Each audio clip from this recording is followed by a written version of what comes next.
A suspect dies after a police chase in Richmond. Good evening, I'm Katie Houston. And I'm Mark Allen. That suspect died following just a horrific crash on State Route 227 in Indiana late this afternoon.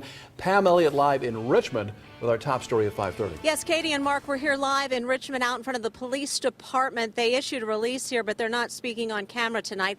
The investigation continues, but they will say that the fatality occurred after a pursuit that had started here in the city of Richmond.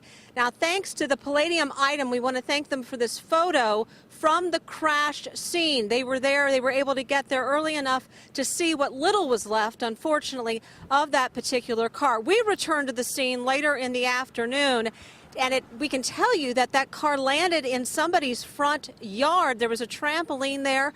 We met family members in the area. Fortunately, the kids were in school at the time. This occurred about 1 o'clock. Police are not saying why they were chasing this suspect, only to say that he was a wanted man. They are not releasing the name of the driver. They are still trying to notify family at this time. Having traveled Indiana State Road 227, I can tell you it's very hilly, and you know conditions were even worse earlier today. There was heavy rain and heavy wind. We spoke to a neighbor, Richard Martin.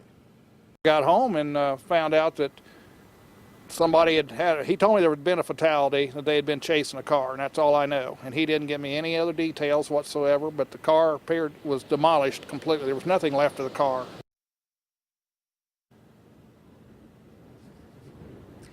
Now, coming up tonight at 6, we're going to tell you what police say about the actual pursuit, that they actually had held off on the pursuit, and the suspect himself ended up going into a tree and off the road there. We'll tell you more about that, and also about what neighbors are saying about that particular stretch of road. Reporting live from Richmond, Pam Elliott, 2 News.